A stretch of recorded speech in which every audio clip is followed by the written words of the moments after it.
Madali lang yan. Upo na.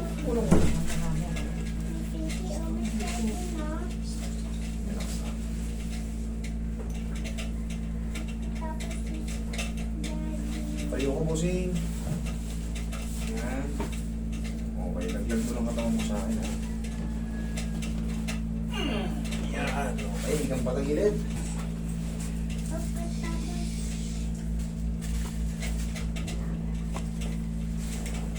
Okay, relax na.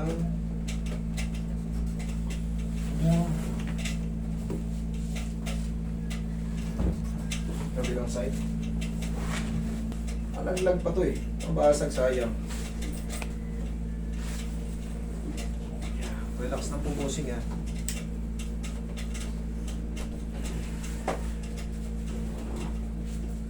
Okay, huwag lalaban na. Okay, tihaya.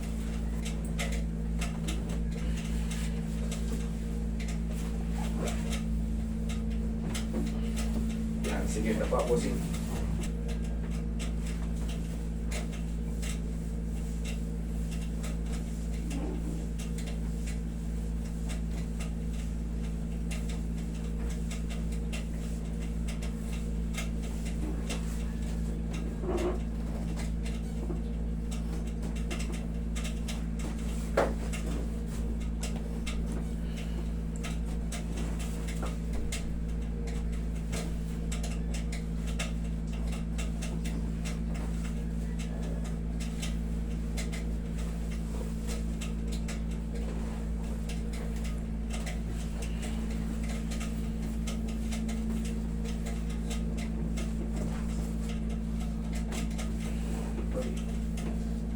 Yan.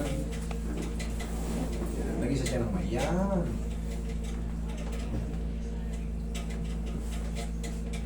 Inhale. Exhale. Pag alam niyo yung technique na yung gano'n,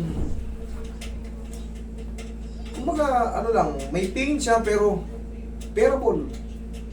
Pero siyempre ang mahalaga, ma-adjust talaga ng marunong. Pero yun nga, maintenance para hindi mauwi sa severe moment yung talagang pupupo kayo.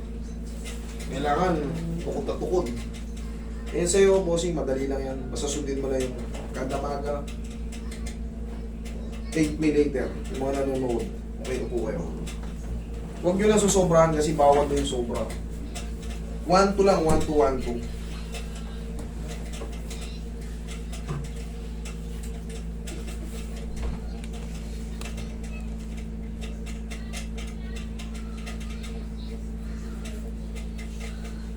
Tuhod ko na wala na. Tuhod mo nawala na. Kasalanan mo yan, pumunta ka rito eh. Hindi yan mawawala kung di ka pumunta rito eh. Kaya kasalanan mo yan. Ang layo-layo niyo, pumunta kayo rito. Hirap nang dinanas ko sa tuhod na yun. So, pumunta ako siya kasi bukasan wala na.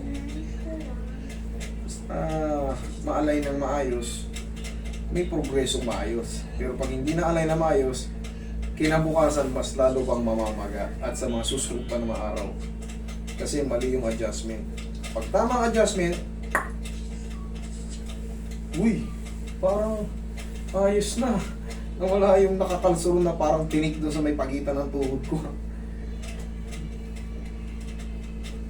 Sa mga anak ko rin, nawala na lahat. Mga anak mo, kasalanan nyo, punta kayo rito eh.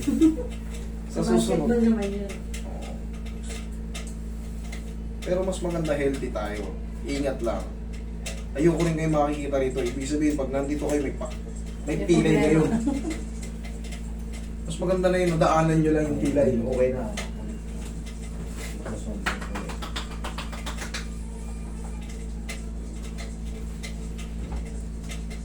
Okay, bossing, check mo yung balakang mo kung anong nangyari.